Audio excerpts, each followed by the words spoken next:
Okay, so this time Take 2. it's in. It's in. Okay, cool. I'm just making sure I'm seeing the correct stuff. So we're doing an edition of the Osteopathic Lyceum podcast, but what we're really talking about is your thesis. Okay, so we recorded this before. It was really good. Yeah, There was fun. There was jokes. Yeah. There was accurate information. Yes. It was. I'm looking for words to be silly, but the only one that's coming to my mind is it was titillating, and I'm like, oh, Okay. I really don't need to do that right now. I don't need to have that.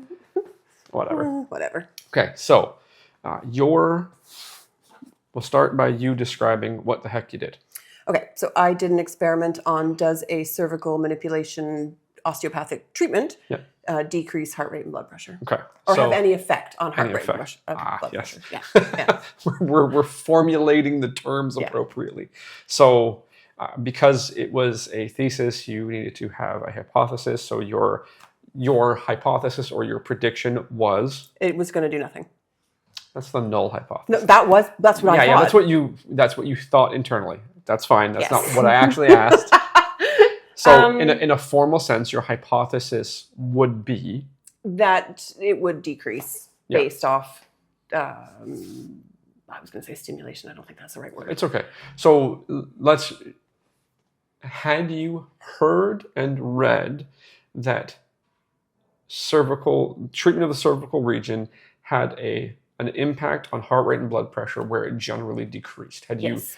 Now, initially, had you read that in research, or was your experience that just people in manual therapy said that? Manual therapy. So you found that of enough interest to attempt to test it. Yes. So based on what you'd already heard, the hypothesis or the prediction is treating in the cervical region should reduce heart rate and blood pressure because of specific anatomical structures, those structures primarily being vagus nerve. Primarily the vagus nerves, the autonomics, but really the vagus nerve. And then the baroreceptors in the carotid sinus. Yes, I'm like the carotid. You know, the thing that's like a bulb. Yeah, the carotid sinus. I don't know if it's properly a hole, but I guess that's what the Latin. That's what's in the books. Yeah. Because superficially, let's just say, the autonomics. Okay, so there is the vagus nerve that traverses the neck, and also you have the superior, middle, and inferior cervical ganglion. So on a fundamental set of hypotheses based on anatomical structures, it would be very interesting for you to simultaneously stimulate the vagus nerve to decrease heart rate and blood pressure and inhibit the cervical ganglia. It's like, I don't know what you mean. I have no idea how that would happen, because when I look at it, you don't just hold the path of the vagus nerve. You're not even 100% sure where the vagus nerve is, or properly the recurrent laryngeal is. You don't know properly. So how in the heck are you going to stimulate that and inhibit? No. Right? I mean, how? Possibly, but... How? So fundamentally, based on observable behavior when working in the cervical region, it would be hard for somebody to say, I stimulated the vagus to increase parasympathetic tone and also inhibited the cervical sympathetic ganglia. Because when you look at where the hands are, it's like, how are you separating this? So anyways, the fundamental prediction is that heart rate and blood pressure should decrease, and people focus on primarily the vagus, but also the carotid sinus to some degree. So your null hypothesis, the one that you favored, is... Nothing would happen. Nothing would happen, right? So, or relatively nothing would happen. Nothing that would mean anything. Marker-wise. So because we need something that is observable and testable, such that my prediction is this way, right? So the prediction is decrease, such that you test it in a way that if it stays the same, you can see it. If it decreases, you can see it. Mm-hmm. So you used heart rate and blood pressure. You used an auto cuff. Mm-hmm. I think that's a reasonable term for it. Maybe there's sexier terms or better terms, but whatever. So you used the cuff. You started off. So you did have a control group. You had an intervention group and a control group. How did you or what position did you record blood pressure in? Supine. Supine. So you started in supine, recorded blood pressure and heart rate because it does it at the same time. The control group, how long were they in supine for? 5 to 7 minutes. 5 to 7 minutes. Now, when you say 5 to 7 minutes, did you have some for 5, some for 6, some for 7? Whoever I treated, I timed it. Okay. And if I treated them for 6 minutes, they laid for 6 minutes. If I treated them for 7, if I treated them for 5. Completely different times. Okay, fair enough. Okay. So fair enough. You time indexed. Yes. You matched time. Okay. Treatment was done in supine. Now, with respect to treatment, was it the same treatment every time? Was it a variable treatment? Variable treatment. Why was it a variable treatment? Because people are variable. What you would find was variable, because the whole idea is it's not the move, it's the change. Right. So did you do something with respect to providing some measurement of mechanical change? Yes. Okay. I made sure that there was mechanical change. Yeah. Now, the scale that you used is the scale that I've developed to some degree, which is a relative scale. You going off your head again? Well, I mean... It's right there. I know. Okay. So just grab it. Okay, grab it, but don't let me see it. Okay. All right, so 0 is no change. 1 is minor change, difficult to detect. 2 is minor change, possible to detect. 3 is acceptable change, possible to detect. 4 is good change, possible to detect. And 5 is full range of motion restored. Well done. I mean, like, I did develop. He wrote it. But it's a scale that's relative to how you find the restriction in that individual. Yes. So you were 3 or above on everybody. Minimum 3. And that is acceptable change, possible to detect. So it's like, this is different quantitatively and qualitatively. Not to a specific degree, percentage measurement, but it changed. Yes. Now, why was it that you made sure you had change? Because if there was no change, I didn't feel like there was any read on heart rate and blood pressure. Not that I checked, but what was the point? Yeah. So maybe to recapitulate it or say it a different way, if there was no change in the neck, how would it have actually told you that... Anything about heart rate and blood pressure? Well, not even that. That, let's just say you made no change, and the heart rate or blood pressure did or didn't change. Did it tell you it was about the treatment, or did it tell you anything? Or no, it told me nothing. It would tell you nothing. No definitive. Especially with respect to the idea that osteopathic treatment intervention is the thing that, when observably done, should change it. Right. I needed a marker of change. Yep. And if it didn't change, well, I don't know. Right. Now, in the control group, what happened with heart rate and blood pressure? Stayed the same. Some went up, some went down, but relatively speaking, it was exceptionally close to no change, right? Now, with respect to the intervention group, so when you treated the neck and did make observable mechanical change, what generally happened to heart rate? It went down. Or? Stayed the same. Yeah, so you had nothing or better. Yes. Right? So no change or better. Blood pressure? Same. Same. So when you say same, it's either no change or better. Or better, yes. Okay. Now, your standard deviation, generally speaking, with both of those, like if there was a number, so if I give you 1, 1.5, 2, 2.5, 3, what was your standard? Standard deviation was 1.59%. For what? That was MAP. That was mean arterial pressure. Yep. Okay. What about heart rate? I have to look that one up because we didn't look that one up. That's okay. I mean, the average was 3.39. 3.39 was the average percent decrease, but for varying people, the heart rate would have changed more or less with respect to beats per minute. So the beats per minute may look a little bit better, but it depends on who it was. So if it was high... Oh, sorry, no. The MAP decreased the percentage was 2.17. Heart rate was 3.39. Okay. And then what about the standard deviation on both? Standard deviation was 1.53 on MAP, and then 2.63. 2.63 on heart rate. Okay, so with respect to the standard deviation, a larger number in standard deviation means what? That there's more variability, or you can't trust it as much. Yeah, it's not as tight. Yeah, it's like slow down with the can't trust. Slow down with the can't trust it as much for now. Okay. So the larger number means there's more variability between whatever you collected the data from. Yes. Okay. Now that variability means that you're less likely to get a similar trustworthy result. Right. Okay. So between the standard deviation for you for mean arterial pressure and heart rate, which one did you have a more stable result on? The mean arterial pressure, because it was a lower standard deviation. Right? So it was either nothing or better, but it wasn't going to be like way over here or way over there. Right. Now, if I let you play devil's advocate and talk about those who had the smaller result versus the larger result, if you were to try to paint it in the best positive light, what kind of stuff might you say? Now, it's a very leading question. You're not prepared for this. No, and I'm not really sure what you're asking either. Okay, well, this is why. Okay. I do it this way. So, okay, let's just say you get wildly variable results. Okay. Somebody could ask, well, why did some get so much change and some get very little change? And well, that would depend on the person, wouldn't it not? To some degree.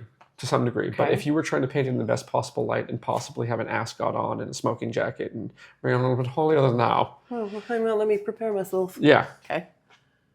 What kind of thing would you argue if, it's like, how do you justify if you're trying to be a bit of a dink that somebody got 0 and somebody got versus somebody who got a really big number? And again, maybe I'm not leading this well. Yeah, I'm not. I really have no clue what you're trying to get out of me. So basically, and the reason I'm doing this is because you will find this in. Is it because I want to sound important? Is that what? Sort of. Okay. Sort of. So basically, what people would say is like, well, no, that person's blood pressure was right where it needed to be. And that person needed more change, so that's what happened because the universe juice does it all. Okay. And it's definitely quantum physics, and it's definitely cerebrospinous fluid. I know nothing about quantum physics. So. Yeah, neither do most of the people who talk about it. Do they wear ascots? No, I'm being a jackass. Yeah. I'm being a jerk. Completely purposefully. So essentially 0 or better, and that's what that person needed. Okay. So let's just say you had some results that went the opposite way, heart rate or blood pressure went up. You would say, well, their blood pressure and heart rate were too low. So their autonomics balanced properly because of my treatment. So it's like no matter which way it goes, your argument is that's what they needed. Right. Okay. That's sort ridiculous. Yeah, but that you wouldn't interpret it that way. That's why I couldn't get you there. Yeah. My brain didn't hit that. Yeah, which is fine. So we had you compare your results to Julia's results. Yes. She did compression of the fourth ventricle. Yes. Very generally speaking, let's just say we look at the directionality of her results. Or do you remember if any of her results heart rate and blood pressure went up and then some went down? Yes. Okay. She had a greater variability of how high it went up and down. Yeah. So when heart rate or blood pressure went up for her, it didn't go up much. No. So whatever the value was, it went up. It changed a little bit in the direction that one maybe wouldn't want, but her magnitude. Yes. So her range of results, like peak to min or min to max, was larger. Mm-hmm. Her standard deviation was larger. Mm-hmm. So if at the moment with what we've collected between your results and her results, if I was to try to suggest to a practitioner which one I would predict would be more trustworthy to have a net positive benefit with no likely negative outcomes. Me. But me being... me being the osteopathic treatment of cervical spine rather than the CV4. Yeah. We want to be... me. Just give the neck to me and it'll be perfect. Don't let her touch the head. You don't know what's going to happen. Yeah, no. But sometimes what you're looking for is essentially trustworthiness of approach. Yeah. So if we look at ethics, right? So you remember the 4 terms, maleficence, non-maleficence, beneficence, autonomy, and justice. Yes. So if I was thinking about those terms and I saw Julia's results with the possibility of heart rate, blood pressure going the way maybe you don't want it to go versus your results, which one of the medical ethics terms would it fall under if we chose yours? Non-maleficent. Exactly. So, I don't know if I ever say that right. I always say maleficent. I don't know. That's fine. Non-maleficent. I've seen a lot of Disney movies because of children. Okay. But essentially, the term, the Hippocratic Oath, in Latin, primum non nocere, like, first do no harm. So it's not that to say that CV4, from what we can see, did harm. Right. It's just it had a result that didn't go in the desired, predicted way. Right. But overall, if I just look at the average, say the average decrease, Julia's looks better, Yes. right? If I look at the range, yours looks better. If I look at the standard deviation, yours looks better. So that's sort of what we're trying to point to. So when you're looking at it and you're actually trying to interface with something that is another measure, like you work on this thing mechanically, you get this other measurement as a proxy for something. Which one do I trust more? Why do I trust it more? Because at least with medical ethics, non-maleficence, there you go, right? So part of attempting to do that is that whoever listens this far can recognize that this isn't standalone. We're not talking about this in a vacuum. We're talking about this compared to important concepts. Like it does matter. But as it stands, if I were to ask you, do you think that this, based on what you did and what you can observe and what you can interpret, that you definitely stimulated the vagus nerve? I can't say yes or no to that. But what can you say? That their heart rate and blood pressure decreased, therefore there is a possibility. Yeah, it's at least possible. Yeah. Heart rate and blood pressure can be considered proxies for autonomic function. If heart rate and blood pressure go up, what is the assumption? Which side of the autonomic? Sympathetics. Sympathetics have become stimulated. Yeah, fight or flight. Right? If heart rate and blood pressure go down, is the assumption. Right. Might that always be the case? No. No, there's times when different things can happen for different reasons. So we can talk about it as a cut and dry thing, but so generally speaking, because you saw the decrease as a result of your intervention, we could at least have more confidence that something happened either to the sympathetic system, so the sympathetic could have been inhibited, or the parasympathetic could have been stimulated. Right.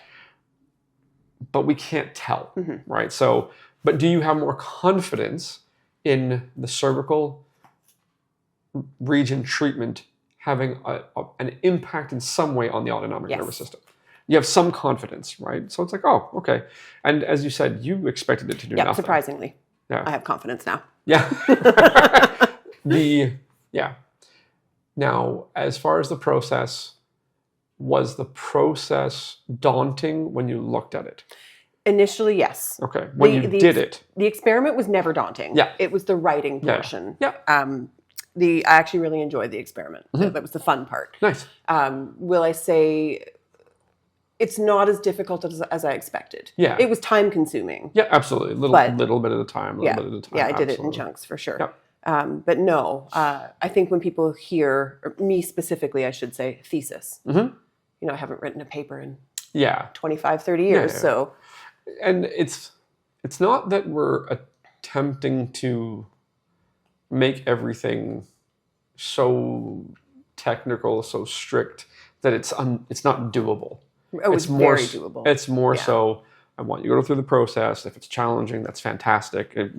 Like maybe personal growth type I will say that I enjoyed it. Yeah. So overall, even though there's reading and there's citation and like it's not for everybody to enjoy, but say with respect to how you will interact with claims in hands-on manual therapy, has that done something for you? 100%. Yeah. So more often than not in the past, maybe something would sound funny, but you're like, I don't know what to do with that. Yeah. Whereas now, you feel more prepared. Yes. Right. So but not only just prepared, but like the avenues of research, like where to look. Yeah. And where to look within research papers. Yeah. You feel more comfortable with that process just because you had no choice but to at least try. Yes. Yeah. Yes. So, yeah, like maybe as a really quick example, something that you brought up today, involved in some online discussion where there's talk about manners in which circulation can increase, right? So you posed to me really quickly because you're reading something and you're looking for somebody else to engage, right? And it's like, well, what did you say? Is What did you say? Is what the only way to improve circulation or increasing heart rate? Increasing heart rate is the only way to increase circulation. Yes. And then my immediate I didn't say that. That was something I somebody read. else. Yeah. It's okay. Yeah. We're going to get there. My immediate response is like, well, what do you mean by circulation? Or what does the person or group mean by circulation? Because depending on what we're talking about, like, yeah, but no, right? So in this case, it was local circulation, right? And then local circulation, if you poke around a little bit, this is available in lots of places. But local circulation can be impacted, at least for a short time, primarily by passive joint movement. There's also manners in which passive joint movement is used to assess venous function primarily. So flow characteristics, usually through Doppler. Like, so they'll wiggle your ankle and then they'll use a Doppler ultrasound. So it's like, no, it can. Also, you have the term vasomotion being local autoregulation of blood flow. So basically, everybody knows if you poke an area and then you come back, you get a blanching response. So it's like blood has stopped perfusing and then it comes back. So it's like, oh no, there's lots of ways to impact local circulation. I think, what do you think they maybe are dancing around because they're speaking in different ways? Because it's like, okay, well, does it? Well, is increasing heart rate the only way to increase circulation? No, but what do you think? Because they're arguing about how massage impacts local blood flow. Yes. What do you think do you think the people who are having this conversation are talking about the same thing? No. Do you think they know that? No. Okay. And immediately upon figuring that out, do you think if you cared enough to engage, that you have the skills to say, hold on, let's figure out which side of this we actually want to talk about. And it's like, if we want to talk about both, well, talk about this, then talk about this. I probably do. I don't care enough to engage. Fine. That's why I started that way. But essentially, if we're talking about local circulatory function, any touch will do it. Any touch will impact it. How much, how long, how stably, right? So that actually brings me back. So you now know that treating the cervical region has a net average decrease of heart rate and blood pressure at what time course? Like how long after? Immediately. Immediately after. Do you know, based on what you've done, how long that lasts? No.